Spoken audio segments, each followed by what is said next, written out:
And we all want gains, and what we don't want is to kill our gains, Athlete X, and some people decide to put a Z on the end of gains. You want to ignore these people. Simon Motherboard A-hole here, and let's face it, every time you hear the word essential, you know it's important because that's the literal definition of that word. So as there are so many crazy things in bodybuilding and weightlifting and going to the gym, I have come up with the essential A to Z of weightlifting, which will help you get massively jacked. Maybe. So A stands for anabolic, the means of building and maintaining muscle tissue. Now that has been married up with steroids so much when people hear anabolic, they're like, oh my gosh, he's talking about performing enhancing drugs, and I'm not. That is stupid, and the opposite of this is catabolic, which I'm sure you can figure out. And B stands for bodybuilding, the process of taking your body and trying to turn it into a Hulk. And yes, if you take this professionally, you will also have to stand on a stage in some tiny pants and bathe in self-tan. It really is quite the process, but remember, not everybody that lifts consider themselves a bodybuilder, and some people that consider themselves bodybuilders shouldn't really be called bodybuilders. Number C is for creatine, a supplement that is going to allow you to be more effective in the gym, increase mass, and enhance your performance. You only need 5 milligrams a day, and don't waste your time loading it. You don't need to do it. And any kind or most kinds of creatine monohydrate are fine.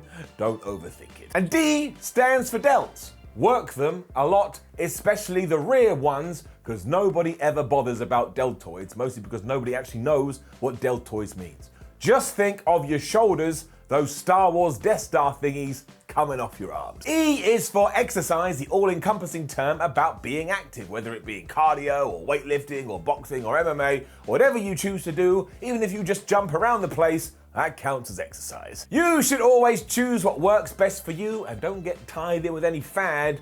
Ain't gonna go anywhere anyway. F is for failure, which is what you want to be achieving most times when you are in the gym, the fitness palace of love. Because when you do train to failure, you are taking your muscles to the point that they can't lift any more weight, and your body starts yelling at you like you're some kind of heathen. And do you always need to train to failure? No, intensity is the key here. But look, let's face it, if you do train to failure, you know that you did something right. G is for gains, which is some stupid word we made up, which just represents the process of putting on mass. And we all want gains, and what we don't want is to kill our gains, Athlete X, and some people decide to put a Z on the end of gains.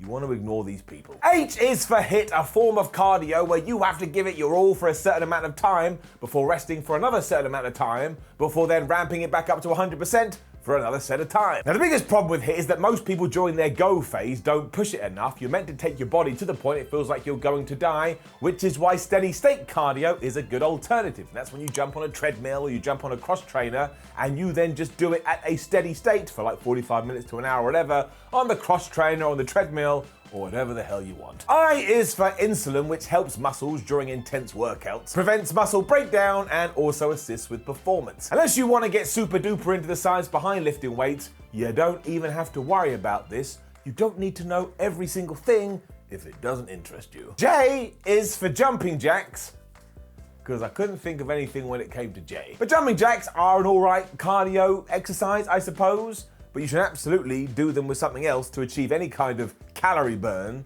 Also, if you just did jumping jacks all the time, people are gonna look at you and they're gonna think you're weird. K is for keto, where you are trying to enter ketosis by restricting carbs and kind of pushing up your fats and protein. Do not go too nuts with the protein though, because that will stop you entering ketosis. And also, more often than not, to figure this out, you're gonna have to pee on a stick. This may work for you and it may not work for you. Give it a go if it sounds of interest and take it from there. But remember, carbohydrates are not the enemy. L is for lifts, which is what you are doing when you are weight training in the gym. You are lifting that heavy weight in order to teach yourself to lift that heavier weight. And when you do explain it like that, you can soon realize why a lot of people think it's kind of dumb. Which is fair, but I still love it, even though if it does sound pointless. M is for man meat, which is an odd term for big guys. I shouldn't have said that though, so let's go for micellar casein instead, which is just a slow releasing protein, which is great to drink or intake before you go to bed, because it means you're staying in an anabolic state even when you're asleep. And if you need it broken down even easier than that, just think of it as the opposite to whey protein, which gets in your system really quick,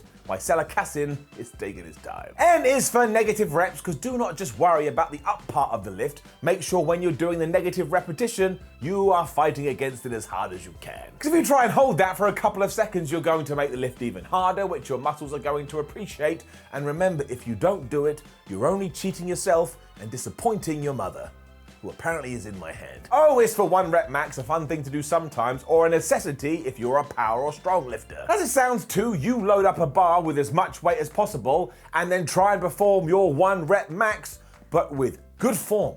Don't try and break yourself, your back is meant to be your friend. You also need it for life, and never forget, you never need to partake in this. Throughout your weightlifting career, you can achieve muscle hypertrophy without it. P is for protein, the building blocks of all muscle growth. Because if you want to be jacked and you want to grow, you are going to have to get in your protein. Most say that you should aim for 1.5 grams of protein per pound of body weight, so if you're a 200-pound person, you need 300 grams of protein. But do not take this as read. Start small, slowly increase, and see what works for you. Q stands for...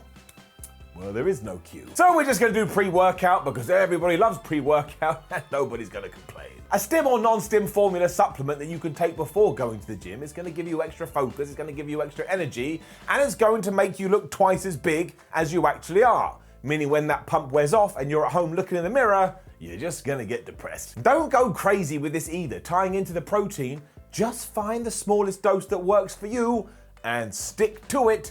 You don't need to send yourself crazy. R stands for range of motion, which may be the most important lifting technique there is. So don't cheat yourself by doing 1-inch squats or just curling to your belly button. You are not a game genie. And engage the whole range of motion to ensure you are hitting as many muscle groups and as many muscle strands as possible. Is good for what ails you. S is for supersets, or the act of going from one exercise to another exercise with no gap in between. You can also do this with dual groups too, so you could finish a set of bicep curls and go straight into a set of tricep extensions, and you should absolutely be incorporating this into your program as and when it makes sense. The point is, you're trying to break down your muscles and getting them ready for recovery, and a superset is a great way to do that. Number T is time under tension. Do not rush your lifts. Sometimes it can work, but more often than not, focusing on the concentric and the eccentric part of the lift is what you need to make gains in. This means you take your time going up and you take your time going down as if you are an elevator. And do not forget either, time under tension is more important than the actual amount of weight you're lifting, or so says I. What do I know? U is for upper body, because once again, I couldn't really think of one for you. I'm sure it's out there. But this is your upper body, and you care more about this than you do your lower body, also known as your legs. And that is a massive shame, because you need symmetry to have the best physique possible, and also doing squats is going to release a teeny tiny bit of testosterone, which will help you overall. So just make sure you're working all of it. V is for vascularity, or the art form of a vein sticking out of your arm and other parts of your body to the point you look at yourself and you shed a tear because you're just so damn pleased. Some people think this is disgusting, but as ever, those people are not worth your time. And usually you will become more vascular the lower body fat you get. But there are some individuals out there that are just freaky vein guy and girl all of the time. And yes, we hate these people. W is for weights, those things that you pick up and sometimes love and sometimes for no reason absolutely hate. And you don't have to lift weights, but remember, it is the most basic and easiest way to stimulate muscle growth. Although yes, you are able to get jacked without lifting weights, just a little bit more complicated. X is for X crunch, or I was gonna go with X gonna give it to you like it was some kind of gym motivational slogan, but the X crunch is an ab exercise and you should work your core. It's important to essentially your entire body. Y is for yoga, a hugely underrated tool that is in your arsenal right now. Because yoga can not only keep your muscles more relaxed and more loose, meaning you're actually better when you are in the gym, but it can prevent injury, which is the number one thing you should always be trying to do, because when you're injured, you can't do jack shit. Z is for easy bar. Because once more, yes, this one was a little bit of a struggle. But use the easy bar because it is really good for bicep curls in the sense that it negates any stresses on your wrist or your shoulders. Although, yes, if you'd rather do it with a barbell, that's also fine. I just think the easy bar is a terrific creation, which is why we end today's list with this. So there you go, the essential A to Z of bodybuilding. I will do a part 2 at some point because I understand we didn't cover everything but hopefully if you're a beginner, that has helped a little bit. Now do please like the video, share the video and subscribe. Click that bell right there, ding ding, so you know when other videos are going live, you'll get a notification. There's another video over there, give it a click should you so fancy. Make sure you go into the description and click the link for the Power 13 cookbook. I have some recipes in it, meaning you can use the code Simon15 to get 15% off. Come say hello on Instagram and Twitter at SimonMiller316. If you fancy some kind of reward or to support the channel other ways, you can do it at patreon.com/Simon316. SimonMiller.BigCartel.com for merch. You take care of yourself, and I'll see you on the AZ side. That didn't work. Somebody shoot me.